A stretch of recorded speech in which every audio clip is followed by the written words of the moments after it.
when their whole world is being shook right down to the roots. And I think to begin with, we can think that we're in just a series of unexpected changes and we don't know what's going on. But actually, the more it continues, the more that we might begin to realize, oh gosh, hang on, where am I and what's going on? And I think that that's why myth can be so helpful, because for me, I went through a series of those changes and was sort of struggling down in the dark, but I had no framework for it. And when I discovered the Inanna myth, it was like all the lights switched on inside of me. And I was like, this is what I've been going through. How come I haven't known this story? Why didn't someone tell me this story as a child? And there I was going, wow, here's a story that is well over 4,000 years old, an archetypal rite of passage that I've been going through, and I had no clue. Welcome to Wildflow Podcast with me, Charlotte Pointeau. I'm an internationally award-winning menstrual cycle and embodiment coach, cycle mysteries guide, and founder of the First Moon Circle School of Menstrual Education for Children. Tune in for deep, heartfelt conversations with wisdom keepers, embodied leaders, and change makers on themes from cyclical living in flow with your menstrual cycle and body's wisdom, reclaiming rites of passages to normalize period positivity for you and the next generation, and exploring our embodied experiences, soulful transformations, and intuitive wisdom guiding you to express and embody your full power in the change you want to see in the world. Are you ready? Let's flow. Descending into the underworld is the stuff of powerful myths where demons and monsters dwell in the shadows. But whether myths and monsters are real or not, they serve a profound purpose to help us make meaning of the human experience so we can explain what isn't easily understood, helping humans across time, space, and place to find threads of connection in the unknown. Myths stand the test of time. They're still highly relevant to us in the modern era, as much as they were to ancient peoples. They provide a map and compass for each generation to navigate the depths of the psyche through initiations, travails, dark nights of the soul, and transformations. Today's guest, Carly Mountain, knows myth and what's involved when we descend into the depths of the underworld to face our darkest shadows and tallest hurdles, having discovered and recognized her and many others' own life stories that mirror the great ancient myth of Inanna, queen of heaven and earth, who descended to the underworld to meet her sister, Ereshkigal, queen of the underworld, after sacrificing all that she knew about herself and the world she inhabited, only to be struck dead immediately by her sister. By working with this incredible myth and exploring the power, the healing, and the liberation that can become available to us when we recognize our own calls to the underworld, where we're asked to surrender what's ready to die in our own lives. Carly helps us to map out this journey in her new book, Descend and Rising, and helps us to follow and make sense of our own underworld journeys by following Inanna's story, so we can understand our own descents and initiations, so we can powerfully rise into our power and truest selves. After working with the Inanna myth myself for some time, I've loved reading Carly's book, and I'm thrilled to have been able to chat to Carly for Wildflow. In this episode, we mused on what a descent is, what it looks and feels like in real life, and how we might recognize when we're in a descent cycle of our own. How to work with the 7 gates as a path into the proverbial underworld that reside energetically in our body, and why rooting down into our body and the earth is the embodied way to heal rather than the transcendent seat in search of enlightenment. How we can reckon with our own internalized patriarchy and release stories, traumas, and old conditioning that stop us from growing and healing. The dark feminine that lives within us, who she is, why she exists, and what she can teach us about ourselves and the world around us. The split between the inner masculine and feminine and how to reconcile that. How each and every menstrual cycle and menopause is a descent and rising in its own right. What it takes to rise, what needs to be left behind in the underworld to heal and emerge back into our power, and how healing is not linear. and much more.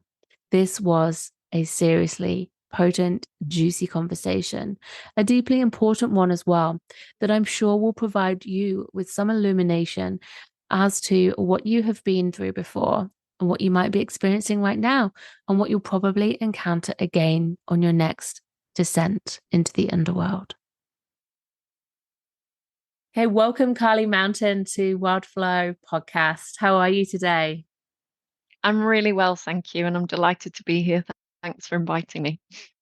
Oh, thanks so much, Carly. I'm so excited to chat with you and to dive into your incredible book. But let's begin, as always, on this podcast with a cycle check-in and just an invitation for us and anyone listening as well to just drop into our bodies and connect with where we are at this moment in our seasons and cycles, inwards and outwards. And so I'll go first and then invite you to share yours, Carly, if that's okay. Yeah, So that's great. I was just trying to work out where I am in my cycle too, because I didn't ovulate this cycle. I thought I had, but I got sick. And so it didn't happen. So I'm mid 30s, sort of 30, I think it's about day 36 now, in this current cycle. And I'm feeling okay with that actually. When this has happened before, I felt really exhausted. Um, but I'm just trying to really nourish myself and take it gently, just keep my energy sustained, because who Mm, knows how long it will be until I get that natural reprieve of having a period. And so I'm feeling, whereas I've been thinking I've been feeling really premenstrual, that sort of energy passed, and now I just feel quite steady actually, which is mm, interesting. It's like a bit like no man's land at the minute. I'm not sure where I am and what's coming, but just taking it a step at a time. Um, so that's really me in my cycle. And here in Australia, we're in the absolute depths of winter. And where I live, mm, it's very cold. We've had some minus temps and big frosts, and we've just started school holidays as well. So just deep in that cocoon of winter, really kind of feeling like everyone just needs a big rest. Everyone's very tired over here and in this mm, house. So that's mm, where we are. And with the moon, we share the same moon, and that'll influence us differently, perhaps with the hemispheres as well. But we are just past first quarter, so that waxing energy, like the spring of the menstrual cycle or the seasons, and that growing energy. So whatever seeds were sown at new moon will be coming a bit more to life now. So I think for me, mm. that's rest, and maybe that's different for you. So I'd love to share, invite you to share your cycle check-in, Carly, if you have a Yeah. menstrual cycle, where you are in that cycle and how it feels for you. And if not, or if you resonate with any other cycles, just how you're feeling in relation to that today. Thank you.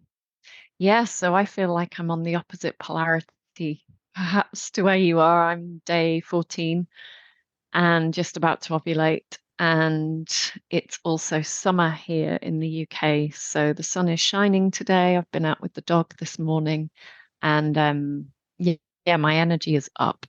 So I've been running a bit this week and my yoga practice feels really lovely and warming. And yeah, I'm in that really enjoying that sort of summer kind of feeling, both on the inner and the outer at the moment, which is lovely.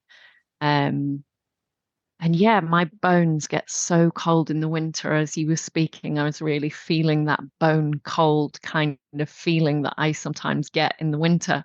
I was being reminded of that and feeling the warmth in my bones at the moment feels really pleasurable to me. So Hmm. yeah, enjoying enjoying that sort of sunny energy really.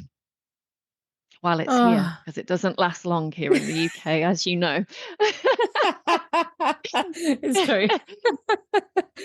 Oh, yeah, and I do feel a bit of envy actually, as you was Mm, just describing the warmth in your bones and thinking, oh, yes, that is such a joy to be just warm and carefree and just to luxuriate in the warm air of your skin and not have to worry about mm, getting all the coats on and all of that, kind of stuff. yeah, So yeah, but we have to appreciate the depths of winter while we're in it so we can yeah, appreciate the heights of summer. I have to keep reminding myself, this cycle mm, wisdom is there, and it can be really helpful for people yeah, who struggle with winter. So yeah, mm, I'm glad that you're enjoying it, and what a joy to be inwards and mm, outwardly summer at the same yeah. time. Well, Mm. it seems really appropriate for this conversation because there's that Inanna Ereshkigal, girl, that sort of upper world, underworld thing being held in each of us, it seems like. So seems like a lovely Yeah. place to start our conversation today. Love that. Yeah. Okay, so let's dive in then to what is just an incredible topic, something that's absolutely fascinating to me, something that I see that we are all experiencing at different times in our lives, but most often without awareness. And that is the descent into the underworld, Mm, an inner journey, and then rising on the other side of that. So, um, Carly's just written and released an incredible book called Descent and Rising. And I am just so happy to have her here to ask her all about it, having read it. I've just found it absolutely incredible and been telling everybody about it. Um, and so, Carly, just to bring us all into a place of common understanding, um, mm, for some people, this might be language that they're learning about or familiar with, and others maybe not having a clue what we're talking about. Could you start us off by sharing what is a descent and why do descents happen? What purpose do they have? mm, mm. So for me, I talk about the descent being a descent into our embodied subconscious. So what I mean by that is literally something, usually a catalyst in our outer life, that pulls us down into the depths of our being, into parts of ourselves that have been in exile, or perhaps that we have had to suppress to survive trauma or difficulty or and what happens when we descend is we are plummeted down into those depths. It could be through loss of a loved one, displacement from your home, loss of money, bankruptcy, one another way, menopause, all sorts of the different kinds of things that life unexpectedly throws at us that plummet us down into grief and into, I guess, a lack of control is a massive part of it. It's a place where we have to submit to what's happening in life.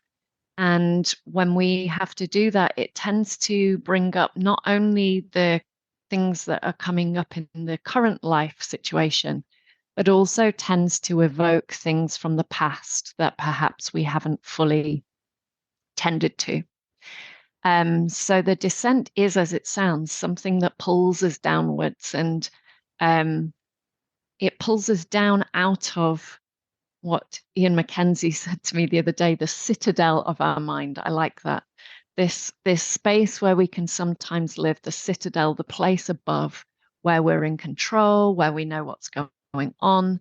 It does the opposite of that. It pulls us down through our body, through our lives, through our emotional selves, right down into the depths of our being where we have less control and often less conscious understanding, at least at first, of what's going on. So it's very bewildering.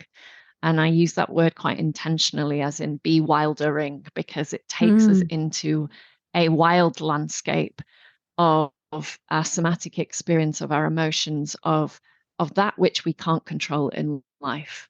Um, and I think this does happen on some level to most people, but for some reason it seems to be heightened for certain people, and I'm not quite sure why that is. But some people seem to go down into this stripping of self in a very, very potent way. And often I find that with the kinds of people that I've been speaking to and connecting through for my work for many years, it it's it seems to be something life calls us towards when we really need to transform where we're at now into somewhere else. So it's a real shift of creative energy, actually, even though it can feel like and definitely does include death. It really moves us towards life ultimately. So it's about coming back into the cyclical wisdom, back into seasonal wisdom, back into relationship with the depths as well as the heights, which I think culturally, certainly in Western culture, we are estranged from that way of being. We are much more prone to wanting to be on a linear, constantly productive, upward trajectory. And so for me in this time, I feel like the descent is essential to bring us back down to earth in the collective and in the personal. Mm. Mm. That's really interesting what you said there about that this can happen to many people, but not everybody experiences it in that deep way. And I'm curious now you've mentioned it about what it is that brings us down, whereas others don't descend as much. Mm, It's just something to ponder on, I think. Um, mm, and I'm curious then, what is it about your experiences perhaps, or what is it that called you to write this book? Why is it mm, that we need this guidance on a descent? Um, and yeah, how do we even know if we're in one? mm. Yeah, it's a good question. Um, so what called me to write the book was that I'd been working with this and I'd been working with women in it and in my own descent for a few years, and then COVID happened. And I was looking around at what was going on, and I was like, we're in a collective descent, but nobody's talking about it. Nobody's recognizing it. Our leaders were talking about fighting it, getting over it, dominating it. It was the same old kind of hero's journey trajectory upwards and domination and all of the things that our culture tends to go towards. Mm, And I just thought, I need to write about this because why are we not talking about the descent? Why are we not looking at the deeper lessons that this descent of COVID is bringing to us? Why are we not looking at the relational teachings inside of it? And I was really frustrated by that, but I also just saw so many people suffering from the losses that they were experiencing because there was so much death, wasn't there? And so mm, much loss of social contact, loss of freedoms, loss of, yeah, how we had lived.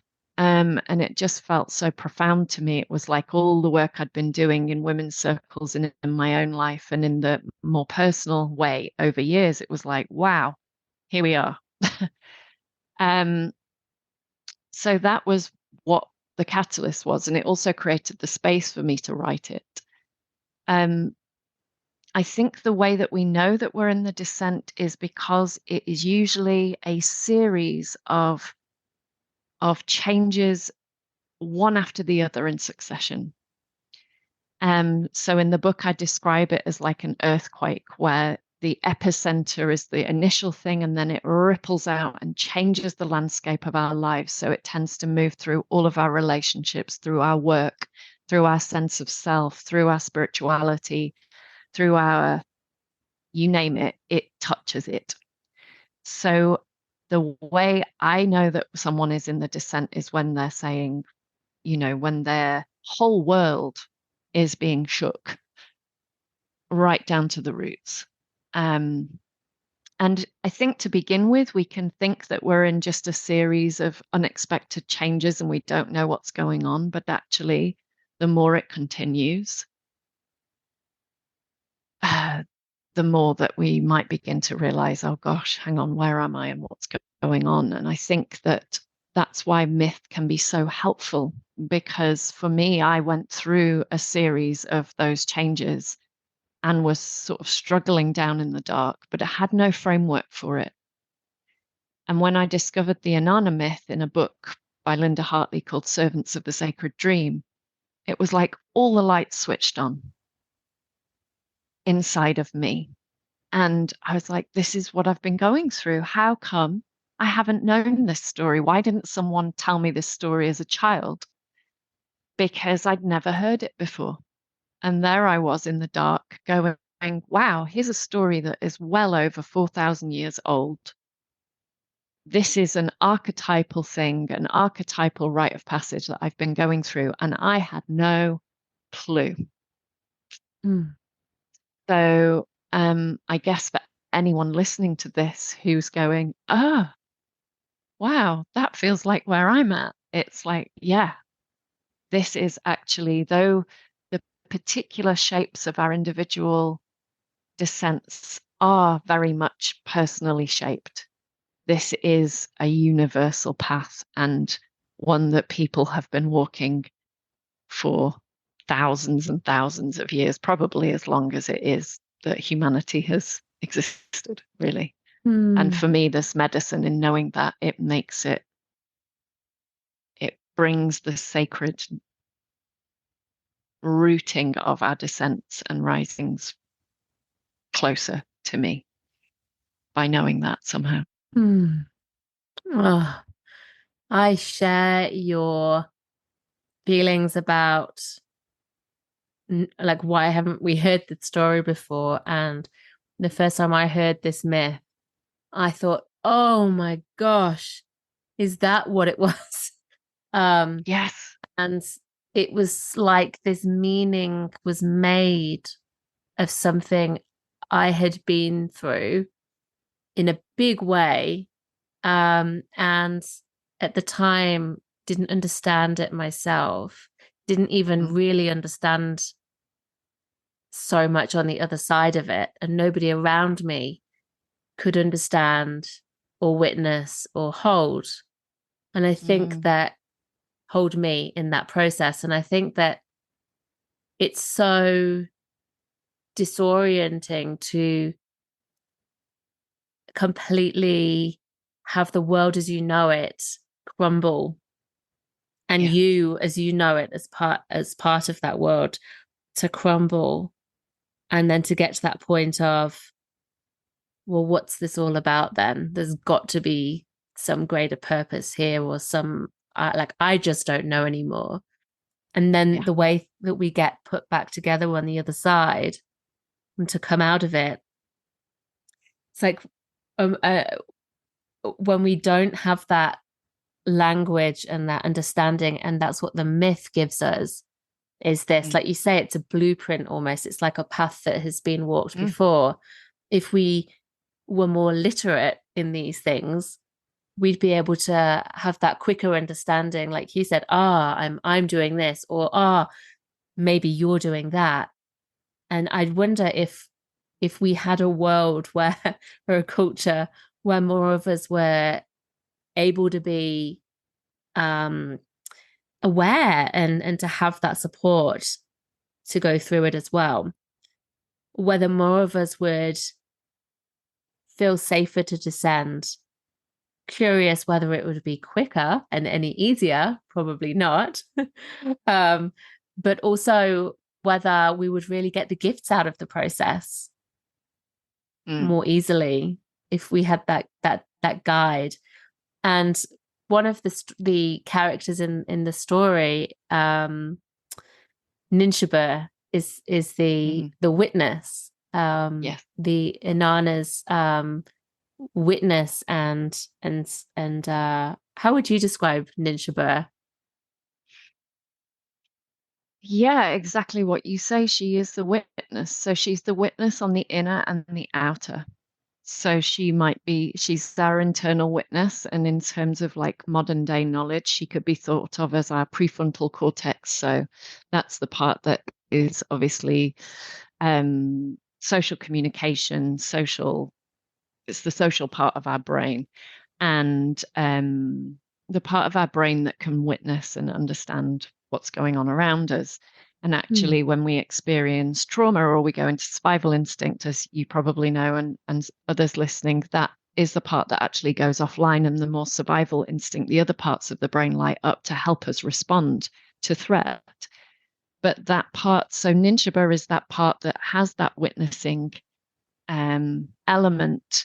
And then externally, it could be a sacred space holder, an elder, a therapist, a trusted other, basically, who Mm. does have the wisdom and capacity to see us in our descent. And I think that that takes a certain amount of life experience. Um, and also courage to hold others inside of that. And I think that the collective holding in our cultural narratives don't really do that. Our cultural narratives are more about fixing, generally speaking, or patching people up enough that they can go back to work and be productive and contribute, in inverted commas. Mm. And so, even within therapy, in my experience, not all therapists hold in this particular way because it requires on the therapist's part or the witness's part, Ninshaba, that she trusts the descent. She trusts that stripping. And she is the part of us that stays above ground, whilst another part of us is deeply in subconscious, being utterly dismantled and dissolved in the underworld.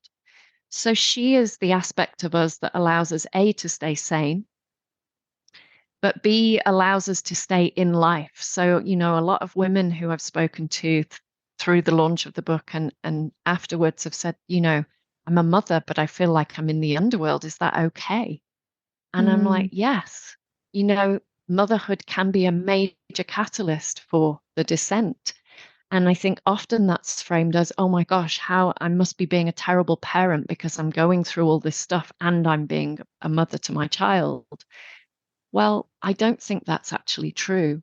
The Ninshaba part is allowing you to stay with your child and do the day-to-day stuff of taking care of yourself and probably them. Meanwhile, there's another part of you that's deeply in the underworld. So she is the one that helps us bridge that space between subconscious and conscious and also life and death, I guess, in a way. Like what is dying in us is going to ground, and what's alive in us is the Ninshaba part that stays above ground and somehow holds the hope and potential for the new life that is being birthed, if you Mm. like. Mm. Because I think often our culture would frame the descent as us failing. And actually, when people think they're failing, often I find they're birthing. And there's a distinct mistrust of that deep feminine cyclical life process in our Western culture. And we mistrust birth, both in the literal sense Mm. and in this metaphorical sense in terms of our life, death, and births. Mm. Yeah, So, I agree. Oh, thank you. So, on that note, I'm really drawn to ask you then in the book, you've described Inanna's descent or our descent, or us as Inanna, where she, in the myth, she chooses to go to the underworld and she's guided through these seven mm, gates that she must pass. And in order to pass each one, she has to leave items, treasures, status symbols of hers that represent her status and her power and her identity on earth, and she has yeah, to take them off one by one, unequivocally, absolutely no, not up for discussion whatsoever. It's if she wants to Mm, pass, this is what's happening.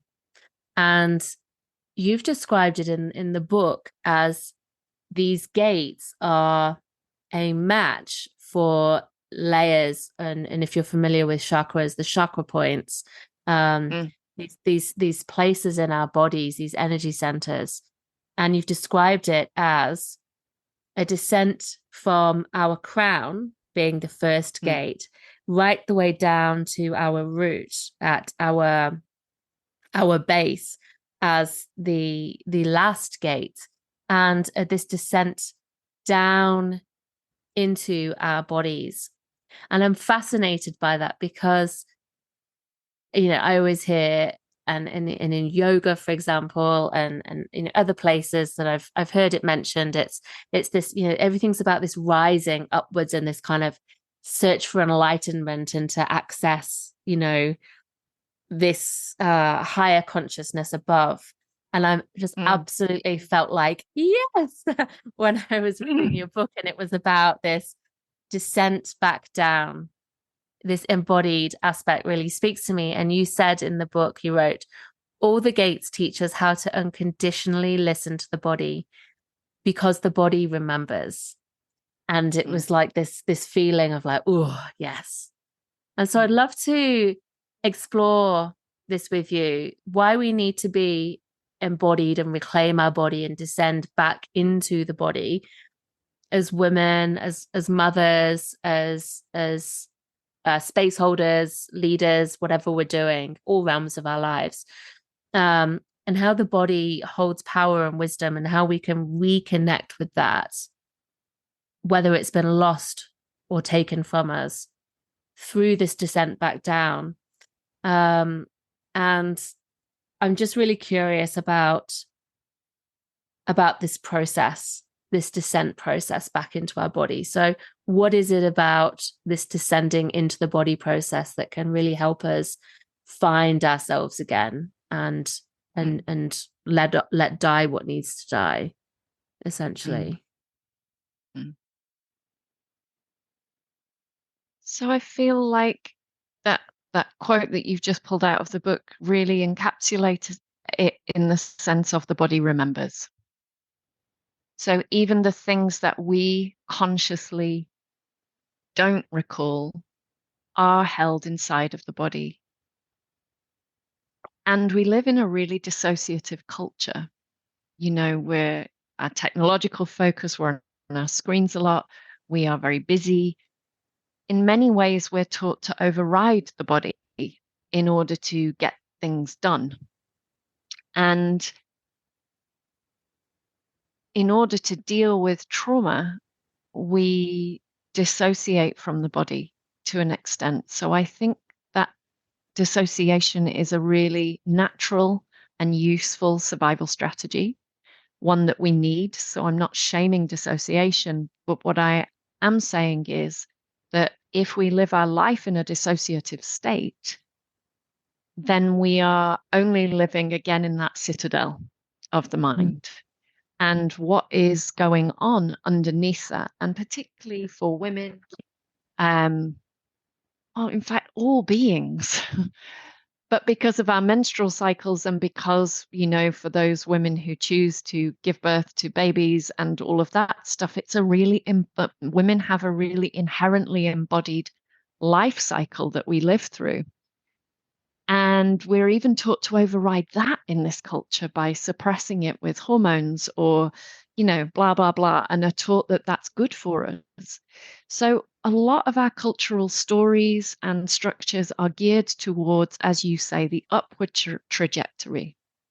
And what can often get lost inside of that is the remembering of ourselves, our bodies, our needs, our pleasure, our connection with the earth, our cyclical wisdom, and that deeper knowing that exists inside the layers of our, what I call embodied subconscious.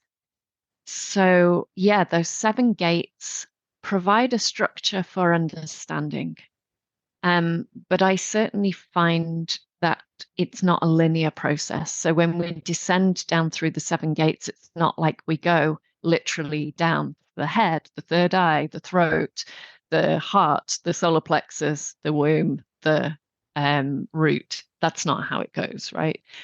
But by looking at those seven gates and inquiring about what each one represents, how energetically it feels, what might have been suppressed in there, what might want to be expressed in there, all of that stuff, we get to know ourselves in a different way.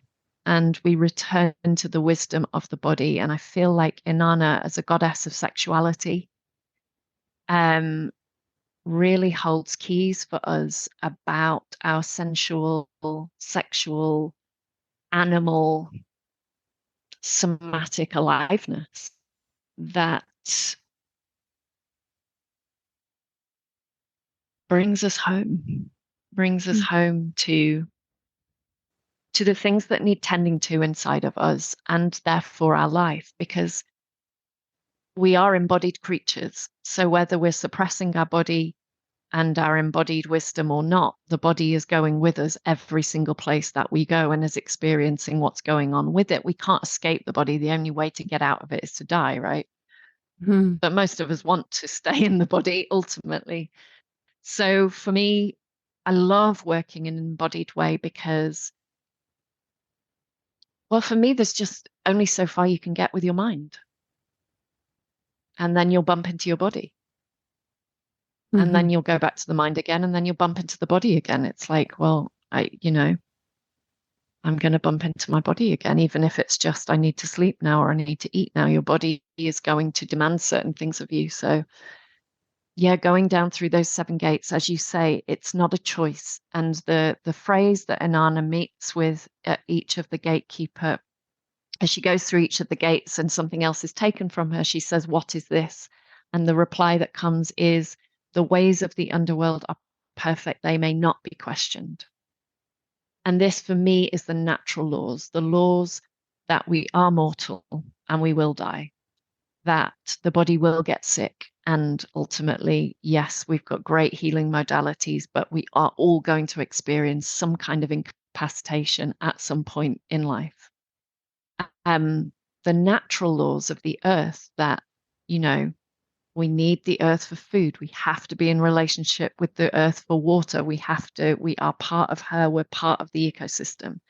All of these things are partnership, relational laws that cannot be questioned ultimately. And I feel like the descent brings us right up to that reality, however it does it. Mm. Oh, tingles, that expression, the ways of the underworld are perfect and may not be questioned. Oh, yeah, there's no looking away from it. And that's what it's about. I was really moved in the book where you wrote this paragraph, and I just would love to read it because I think everyone listening would Mm, really um, join me in desiring such a world. Imagine what we would feel like if every Sunday we went to a goddess temple where the holy water, held in a vulvalicious chalice, openly symbolized the life-giving water of the womb and vulva. That the aisle of the temple was the vaginal canal, its red carpet the menses, and the altar the seat of the vulva. That we ritually drank wine as a symbol of woman's life-giving, regenerative menstrual blood, which has been scientifically proven to hold healing stem cells, instead of the blood of a dead man. Notice what you feel in your body as you read or hear this. The symbols adopted by Christianity are rooted in female anatomy and symbology that were taken under the control of male story writers for male domination. Mm. And to me, it's such a contrast between how I believe we all started off in this honoring of the life-giving power of the female body and womb, and where we're at now in this corruption, in this mm, taking for male domination. And I think that, more and more people are really here to reclaim our bodies and what's inside us, all of our power and our sexuality, and to really listen to what we need, and to bring back that reverence for ourselves. And I'm struck as well by how once we do start to tap into our cycle wisdom, our body, our menstrual cycle, particularly, as we start to, reframe or change our relationship with this part of ourselves that we've grown up being really miseducated about, shamed about, very disconnected from. When we learn about our menstrual cycle right at the start, you said about how we're at different poles of the seasons and cycles, and our bodies have this innate descent and rising rhythm, this cycle, every single menstrual cycle. And I'm just would love to hear from you as to whether you've found working with your menstrual cycle is like practicing being with this descent and rising cycle, this transformation cycle that happens within us, and whether you see that when we come into understanding and relationship with that cycle, it can help us potentially with these greater initiations that happen, whether it is cultural or work or, bankruptcy, like you said, or whether it is, and you mentioned menopause, for example, or childbirth, becoming a mother, these very powerful rites of passages that are built into our bodies. Yeah, I think that's my question. Whether that working with your cycle can help you to tap into or feel more literate, I guess, in that transformation cycle. Absolutely. Yeah. And apart from anything else, I think it's about having a relationship with our body. Because I feel like this myth ultimately teaches us about relationship. And I feel like the menstrual cycle teaches us about relationship with those natural laws. And I really love it in Wild Power, Alexandra Pope and Shani Hugo Willitz's book, when they speak to the natural limits of the menstrual cycle and this idea that actually the natural limits aren't a problem. They actually teach us to look after ourselves better, but we're told by society that they're a problem because we should be able to keep going all the way through the month the same way. And I really bought into that without even knowing it was a problem. And I remember when I started teaching yoga in London, I was like 22 years old. I'd been on the pill since I was about 15. So I'd hardly started my menstrual cycle and went straight on the pill. And when I came off the pill, I didn't have a bleed for 18 months. And I was like, wow, what's going on? And my ankle was really aching. It was right around the ovary part of my ankle. And I would just massage instinctively, again, the body having its own wisdom. I would massage this part of my ankle because it would ache and ache and ache. And eventually, through yoga practice, coming off the pill, osteopathy, and just paying attention, my cycle came back. And that's when I started paying more attention to it. But it astonishes me, really, looking back and working with all of the women that I've worked with, how many of us have stories like that of the suppression, that it wasn't even a question of it was just a good thing to go on the pill. There was no other narrative. There was no question in me. It was like, this is what we do. This will protect me from becoming pregnant. And actually, I don't really have to have a proper period. So, whoop, great. I can carry on through the months all the time on one plane. And what I tend to hear from women as they choose to come off the pill or what have you. Some women that I've worked with and friends have extremely emotional experiences after that as they start to come back off this plateau and into that cycle again. And they'll say things to me like, I think I'm going mad, or my partner thinks I've gone mad, or, you know, this is really hard. And then all the way through to, wow, I'm really feeling my feelings again. God, I'm feeling this and this and this, and life's taking me in this direction. And it's amazing what is unleashed with those natural rhythms. And that is so, for me, a microcosm of what happens in our big life rites of passage in descent and rising.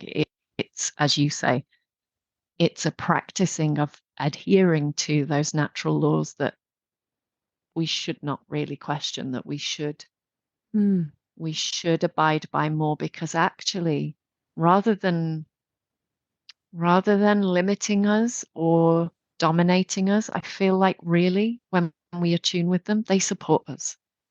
They support us to rest. They support us to move with our erotic energy when it rises. Mm. They support us to follow our pleasure when our body is going, yum, we can go in that direction, and everything in between. For me, that is the essence of descent and rising. It's being with what's here rather than Mm. what we would prefer to have here. I love that. Yeah. Questioning the natural laws, the way that we do with our bodies. And I have, like you say, similar story as 16, and it's just what you did.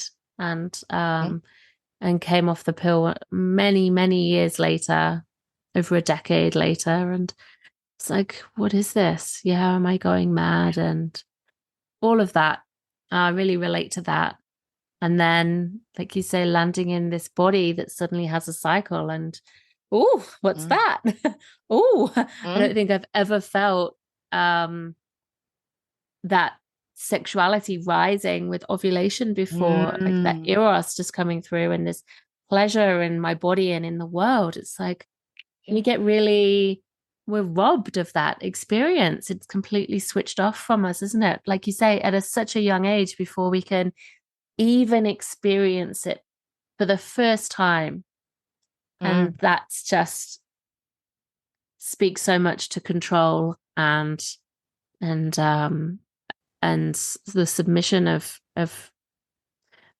women, but all people really under patriarchy.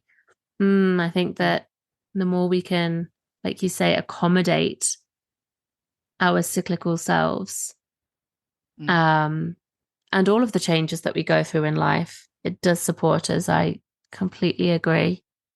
That's a really powerful way of putting it. These natural laws that shouldn't be questioned, but yet we do because of We the do. convenience fitting in. Mm. And I feel like that ripples out to our bigger processes, like the way that we farm.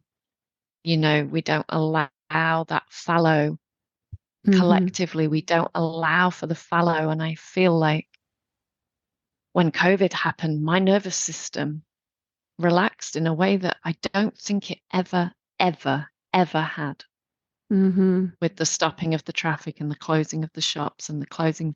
And yes, I'm in a privileged position that I wasn't financially struggling. So I know a lot of people went into survival, and I'm not negating that, but I'm saying, as someone who was financially held and in a safe enough space in their home, though I was concerned about what was going on, there was another nervous system downregulation that happened for me in the quiet and the relinquishing of that grind culture tempo that we are in. It's the air we're breathing, isn't it? It's like, Mm. even if I'm practicing my cyclical wisdom, when I go out into the world, the speed and the tempo of the water I'm swimming in is dominated by that very masculine, constantly linear, productive energy, and it impacts all of us. Mm. I so hear you on that. I feel that so much. I felt that with COVID too. And it reminds me actually in a way we've just stepped into school holidays here and we have 3 weeks. Mm, And, I used to think, oh, I don't want to have children who are at school age, because that means holidays and that means how am I going to juggle it all?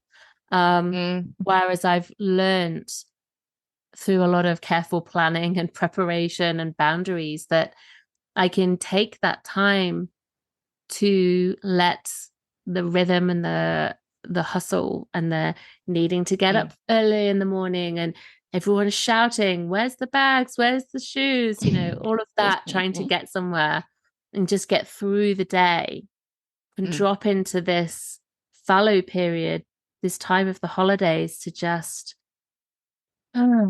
stay home mm, and let it all go. And there's been a real, I think that's a, I think that's a really, surface level example, but I think it's one that we can so easily override. And yet there are opportunities all around us to give ourselves this nervous system rest. And I felt it this mm, morning when I didn't mm, have to rush to school, and it was this um, chance for a mm, deeper exhale mm, that felt really welcome. So I think that we really need to resist that inbuilt patriarchy, really, that inbuilt need that we have to fit in and to, it's um for a lot of us it is a requirement to keep jobs, to keep earning, to keep yeah. whatever, whatever we need to keep going. But it takes real resistance to say no um to continuing in that ever present, ever spinning hamster wheel, and and choose a cyclical way instead. Hmm. Oh, Myth, I'm Ereshkigal really. Girl, the dead Oh, it's myth. it's just Yeah. frozen. Oh, has Are you it? there, Con? Is it Yeah, back there we now? have got you back. Yeah. Sorry. No, that's okay. Don't know what happened, but I No, didn't I'm hear not sure. anything you said. Yeah, just at that point. Okay. I was saying, I think that's what Ereshkigal brings at the depths of the descent. So Ereshkigal being Inanna's dark sister, who is the queen of the underworld, that when she stakes us, she incapacitates us. It's like um, it is that unequivocal submission to not being able to do the things that we've been doing, whatever they are. Mm, It is that place where we have to stop and hang on that hook and see who we are then. Who am mm, I if I can no longer do all the things that life has been asking me to do, possibly forever? Who am I if I can no longer keep all of that going? And mm, what has to die there? mm. Powerful questions. And I wanted to ask you about Oreshka Girl. I'm glad that you brought her up. So she, as you mentioned, Inanna gets down to the underworld to meet her, and this is her sister. And I'm not sure quite what she was expecting when she saw Oreshka Girl, but Oreshka Girl instantly condemns her, doesn't she? And she kills her and she hangs her as a piece of meat on a hook and leaves Mm, her to die. And it's so visceral and yeah. intense and barbaric.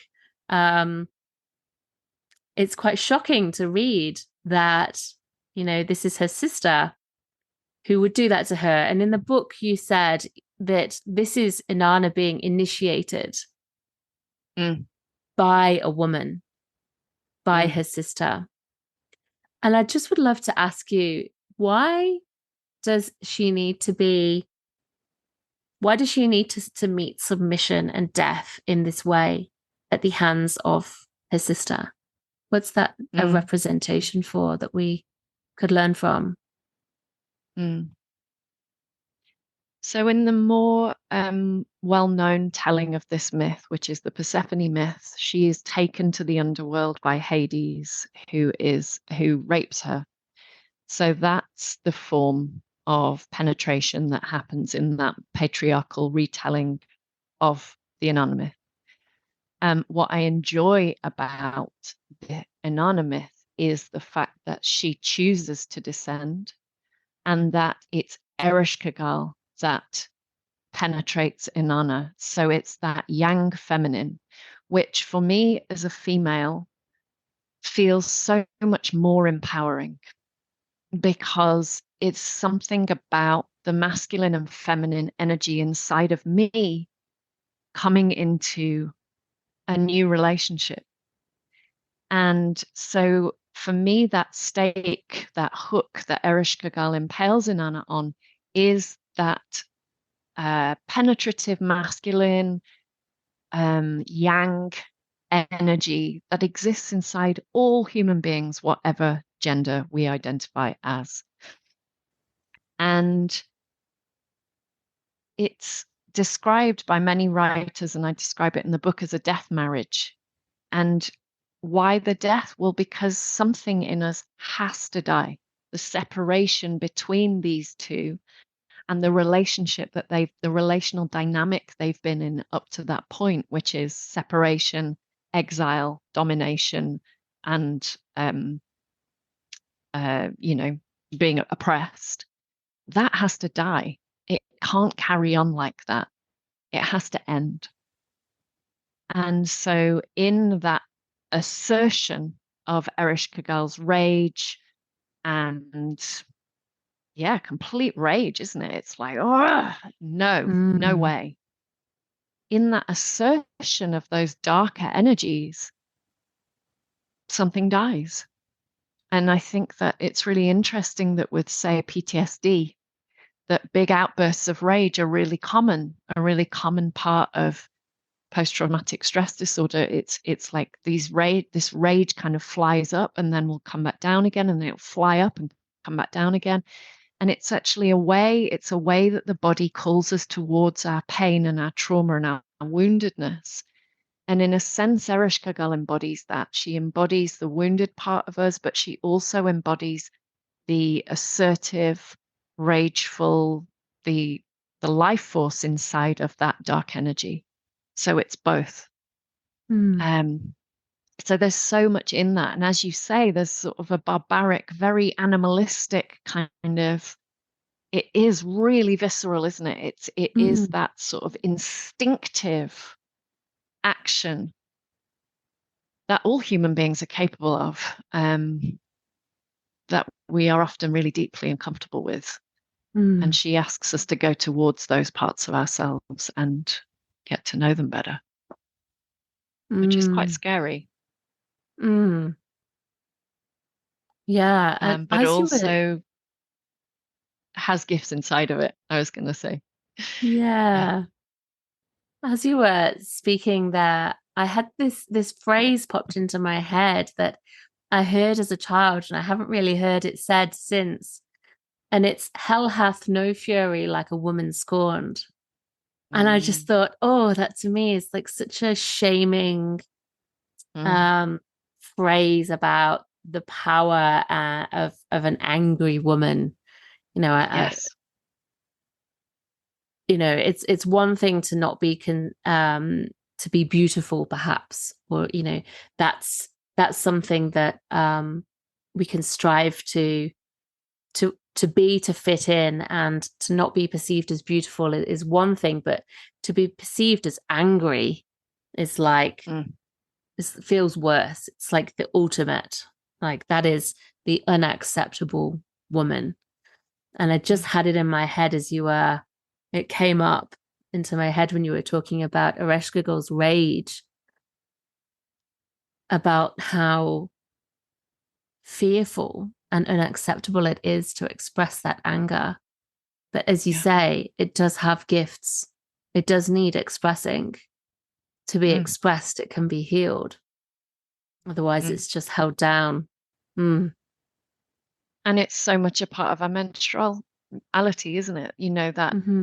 the pre-bleed time, that Durga energy, that and this is what I love about those goddesses say like Durga, the Indian goddesses, where she's riding a wild tiger with these wielding these weapons. There's a ferocity inside of that aspect of the feminine that is not passive, that is not beautiful in inverted commas in that sort of pleasing kind of Mhm. way. It's ferocious and might bare her teeth or spit at you or, put you on a meat hook. We have these parts and we deny them, I think, as women because they're not socially acceptable, particularly in women, Mhm. um, to our detriment. To our detriment, because if we don't have Ereshkigal, if we don't have Durga, if we don't have those energies as part of us and as a known part of us, we can't bring in those boundaries that we need. We can't protect ourselves. We can't assert ourselves. We can't look after ourselves properly. So I feel like Ereshkigal and the way that she is exiled holds so much truth, and so much potency she's holding down there in the underworld that we need to reclaim. And for those of us who fight has been our survival strategy, what happens next is Ereshkigal, girl, after she's staked Inanna, she starts to birth and feel the pain in her body. And I think, again, this is where the myth holds such cyclical wisdom for us in that it shows what happens after the rage has been expressed, the tenderness that's lying Mm. underneath, the pain that's lying underneath. So for some women that I've worked with, they say, oh, but that's not my experience of anger. It's easy for me to be angry. And then as we dig a bit deeper, what's often the case for those women is that the vulnerability is often the thing that's unexpressed. And Mm. Ereshkigal girl holds that too. That's the next part of the cycle in the myth is this feeling her pain, feeling her tenderness, and actually the parts that need empathy and connection.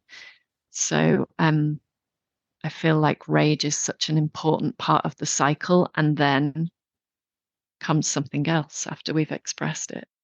Mm. Mm.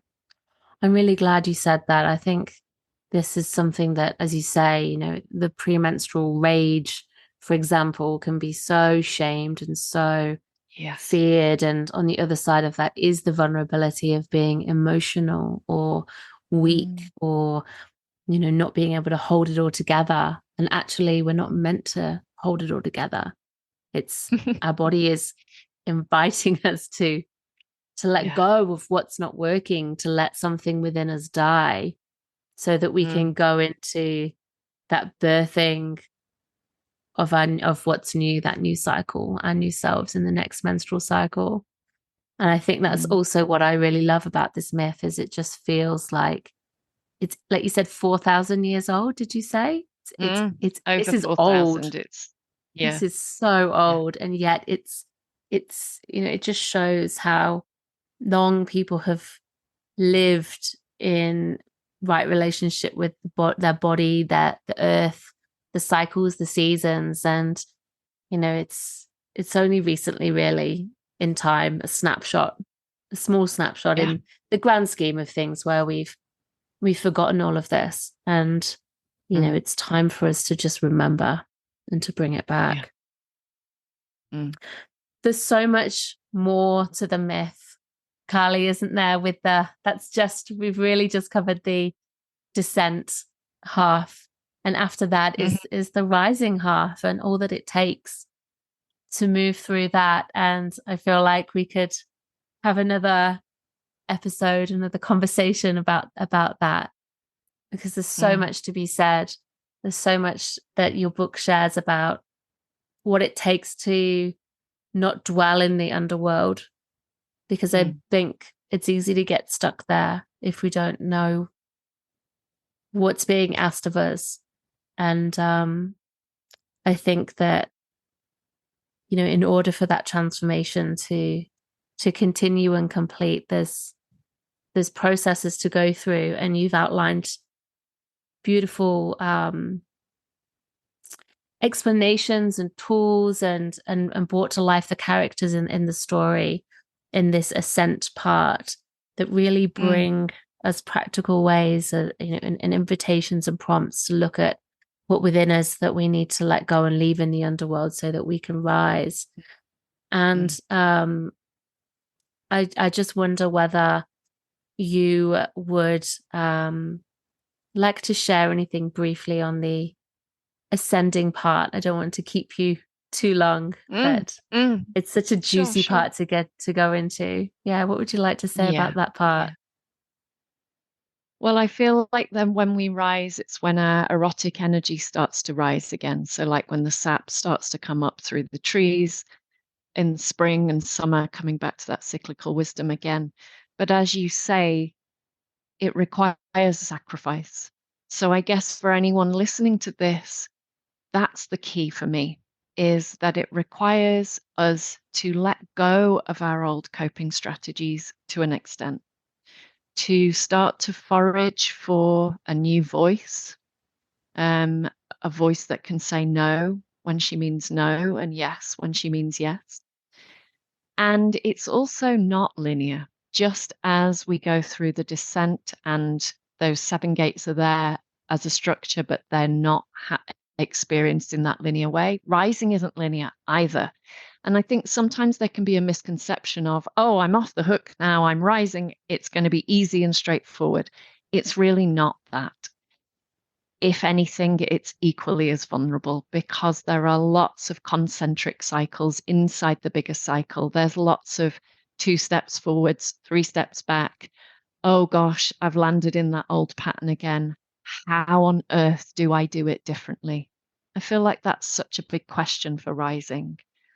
Mm, And in a sense, the nakedness of Inanna continues above ground in that way because it's the time when we start to reweave our relationships and ask for something different, start to use the voices that we haven't dared or been able to use before, start to make different choices so that we can be more resourced, as in connected to source in those decisions. So it's rising rooted.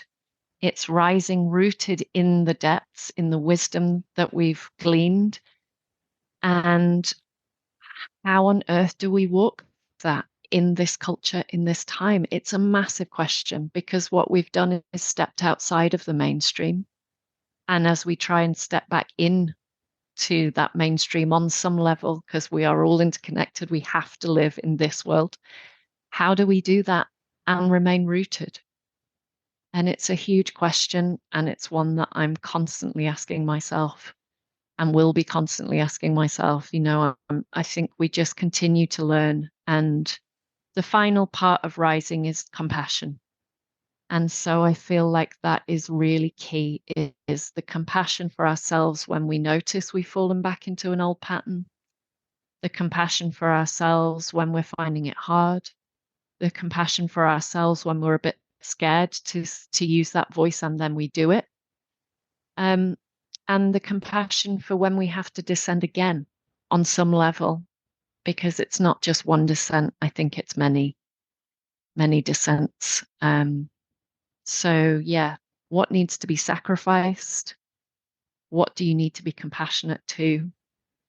And how do you dare to have the mm. courage to rise and call in support and people with like minds around you as much as possible to help support your rising? Mm. Oh, incredible.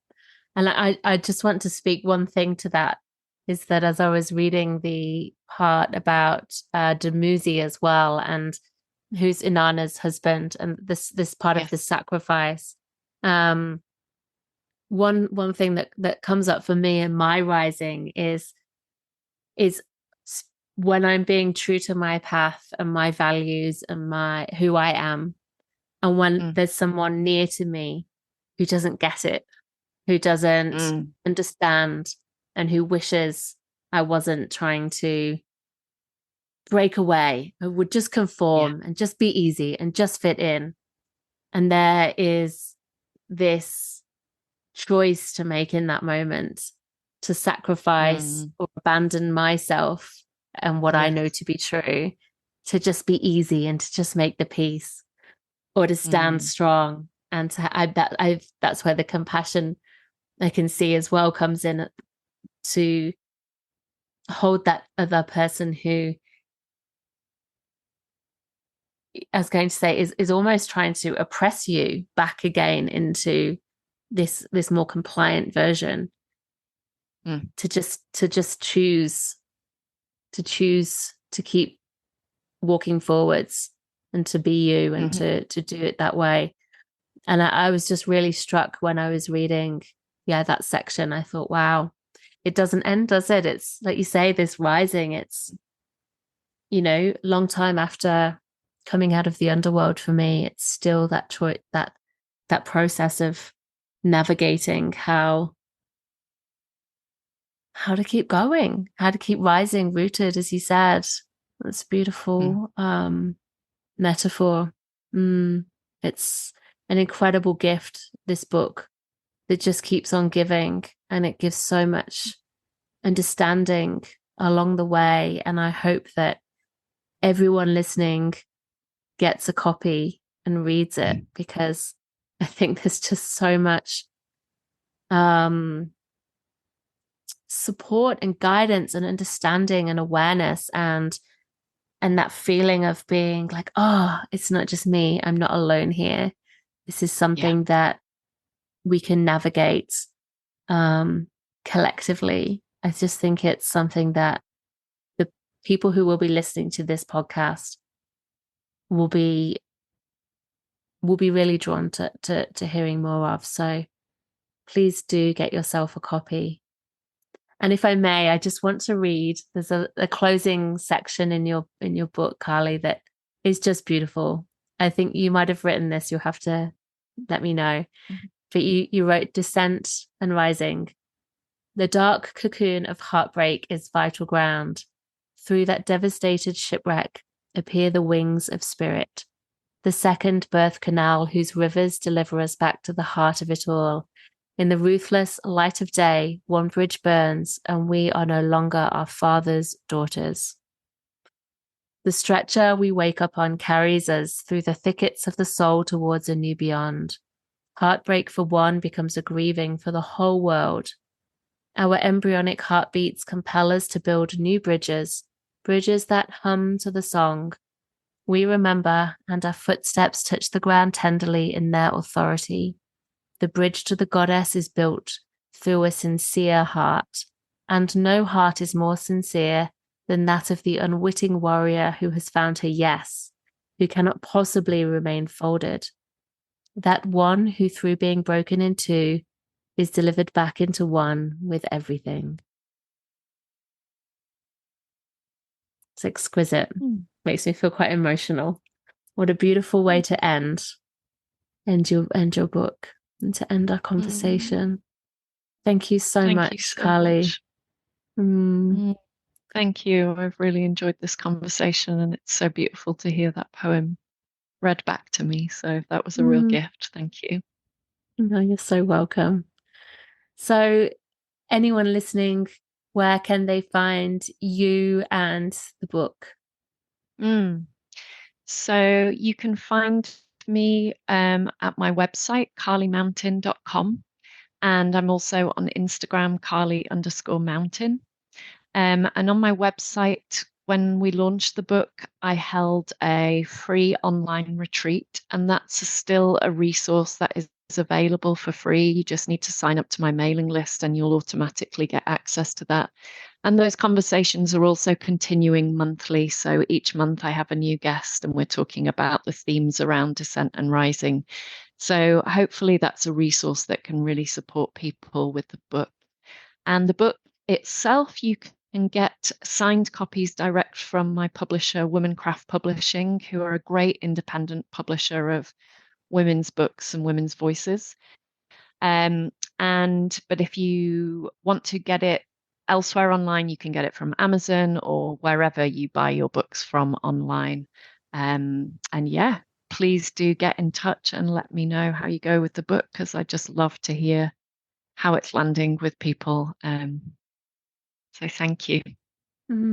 Thanks so much, Carly. It's just so beautiful to be with you and to speak with you, and wish you all the very best with the book and with your work. Thank you so much. Thanks so much for listening to Wild Flow. I love having you here. If you're loving this podcast, please show your love by leaving a review and a rating, and share your fave episodes with those who you think would love to listen to help share this passion project of mine with the world far and wide. To take the next step and learn how to live, love, and lead in flow with your cyclical nature, or for deep guidance and support in your cycle embodiment journey, discover my freebies, online journeys, trainings, and coaching on my website at www.charlottepointo.com. Until next time, go well with the flow of your body's cyclic nature.